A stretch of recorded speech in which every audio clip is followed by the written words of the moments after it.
Queridos amigos, hoje nós temos uma live muito especial. Vamos falar sobre os fantasmas que assombram a mente humana, as fobias.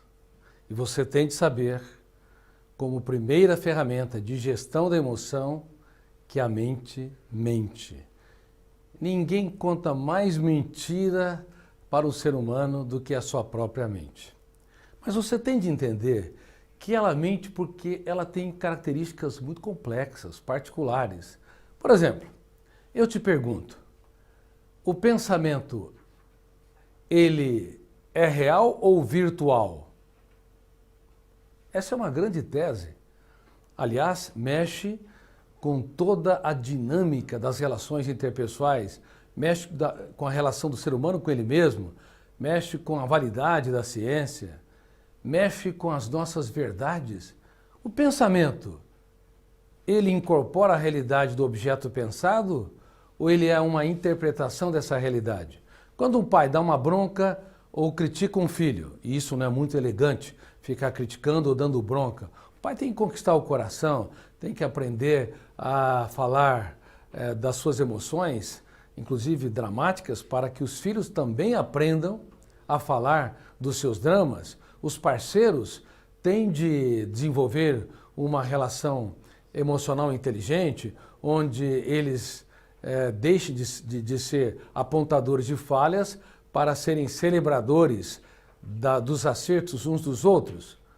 Bom, então, criticar, apontar falhas, expor erros, discutir, são formas deselegantes de se relacionar com o outro.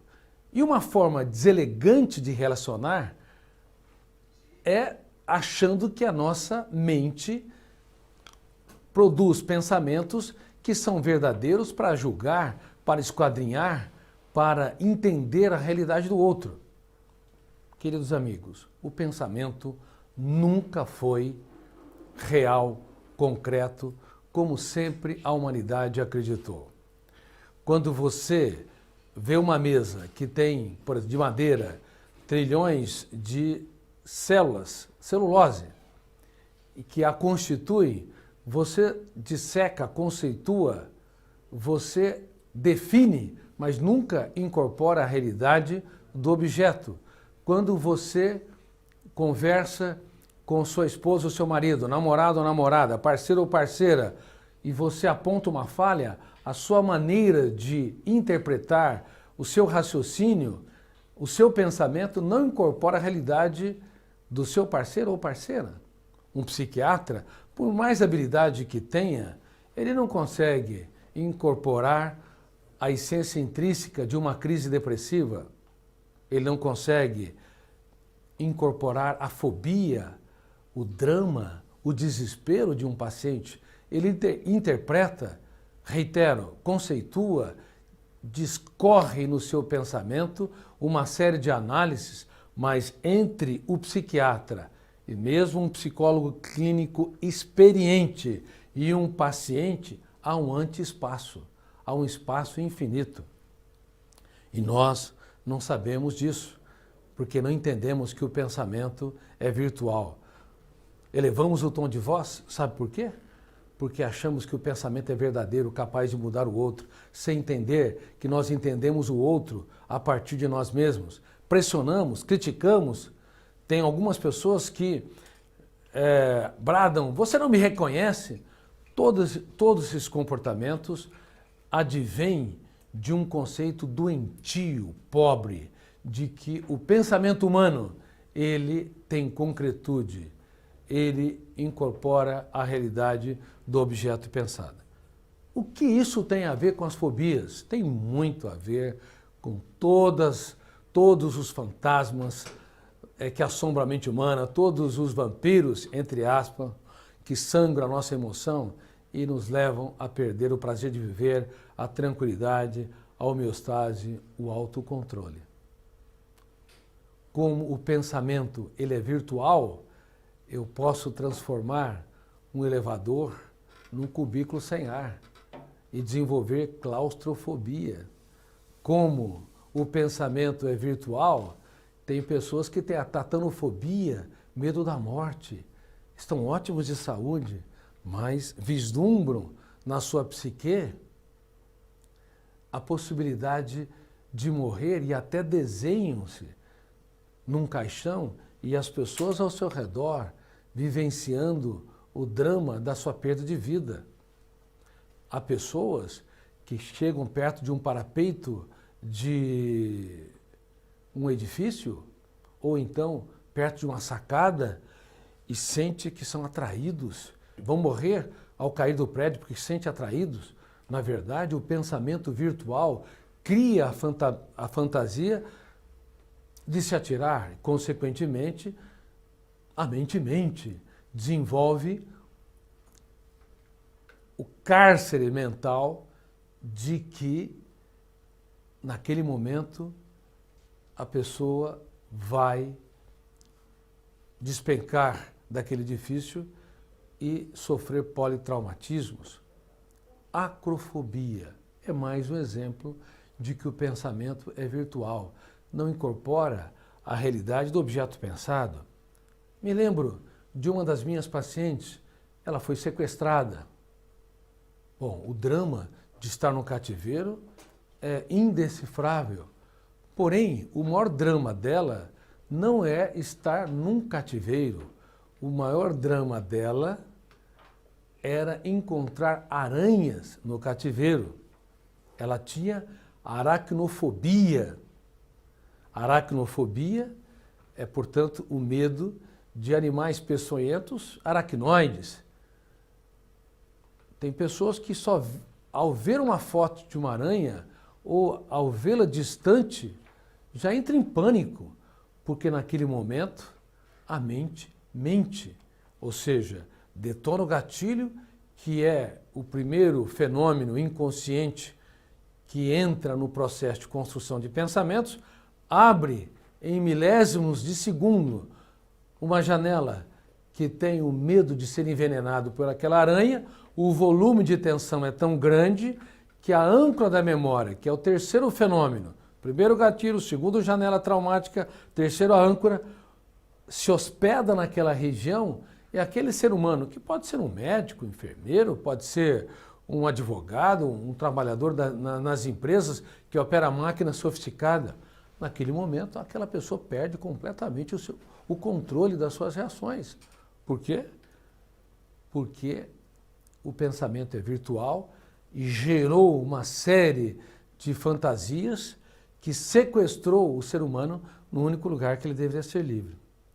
Portanto, o pensamento, que é virtual, que liberta o nosso imaginário para pensarmos no futuro, ainda que o futuro não exista, resgatarmos o passado, ainda que o passado seja irretornável, que liberta as imagens mentais, a construção dessas imagens para desenvolvermos criatividade, enfim, a virtualidade dos pensamentos que nos tornam um cineasta extremamente complexo em nossa psique, mais criativo que qualquer cineasta de Hollywood, pode fazer com que filmes da nossa mente sejam filmes de terrores, sejam fobias. E fobia é uma reação superdimensionada em relação ao objeto fóbico. Já não é mais a altura, é a acrofobia, é o medo de se atirar do edifício, é o medo de perder a vida naqueles instantes. Já não é mais um inseto, aranha, é a aracnofobia, é o pavor diante da possibilidade de ser envenenado. Já não é mais um lugar fechado, o elevador, que é o grande carrasco. É a janela killer que gera a fantasia, as imagens mentais de que o elevador vai parar, vai faltar o ar e, consequentemente, ali se hospeda e o eu, que representa a capacidade de escolha, não escolhe mais. O eu, que representa a capacidade de livre-arbítrio, não tem mais o livre desejo. O eu, que representa a capacidade de autonomia, perde o seu próprio controle. O veículo da mente humana é um veículo desgovernado. Então dá para vocês entenderem que pelo fato da mente humana, não incorporar a realidade do objeto pensado, isso nos liberta, mas ao mesmo tempo nos aprisiona. Isso nos torna criativos para desenvolvermos imagens mentais, para explorarmos objetos, pintarmos, desenvolvermos a arte plástica, fazermos a escultura, para que possamos libertar a nossa curiosidade, ousarmos para desenvolvermos novos conhecimentos na ciência, para sentirmos saudades de quem nós amamos se estamos distantes. Ou seja, ao mesmo tempo que a virtualidade da consciência existencial patrocina uma construção, uma construtividade sem precedente, nos tornando Homo sapiens, também nos encarcera, nos aprisiona, gerando uma série de mentiras, uma série de fantasmas que nos assombram. Há pessoas que têm medo da autorresponsabilidade, o medo da crítica, medo do que os outros pensam e falam de si. E sabe que tipo de nome nós damos para essa fobia? Alodoxafobia. Há pessoas que têm medo de enviar mensagens e de receber mensagens, porque tem medo da crítica, tem medo de que alguém comprometa a sua imagem. Bom, alodoxafobia é um termo estranho. Não faz muito tempo eu dei treinamento para líderes do judiciário no país e um desses líderes me procurou e falou, por favor, repete de novo esse nome. Como é que é? Ele repetiu algumas vezes, eu falei, ele repetiu, ele não conseguia articular exatamente o nome dessa fobia. Alodoxafobia. Medo da crítica, medo de enviar e receber mensagens, que é um medo muito comum na era das redes sociais. É quase inacreditável, mas como a mente mente, nós vendemos a paz, a nossa paz, por um preço muito vil. Compramos as fantasias, comprando os vampiros, entre aspas, metafóricos, que sangram a nossa alegria. Bom, há pessoas que têm medo de falhar, elas não ousam, elas não se reinventam, não debatem as suas ideias, não vão além dos seus limites, porque o medo da falha, o medo de dar o vexame, o medo de perceber a sua fragilidade ou lidar com os seus fracassos, a paralisam. Por isso, elas são conformistas. Não são conformistas porque querem sê-lo. Elas são porque existem várias janelas encarcerantes, várias janelas que as sequestram no único lugar que deveriam ser livres. Lembre-se daquela paciente que eu disse que tinha medo de encontrar aranhas no seu cativeiro. O desespero de um ser humano pode ser tão grande diante das fobias que mesmo que ele não tenha recursos financeiros, ele pode ser um sequestrado. O que te sequestra? O que perturba o seu autocontrole? O que te faz você perder o equilíbrio? Por exemplo, há pessoas que têm glossofobia, medo de falar em público.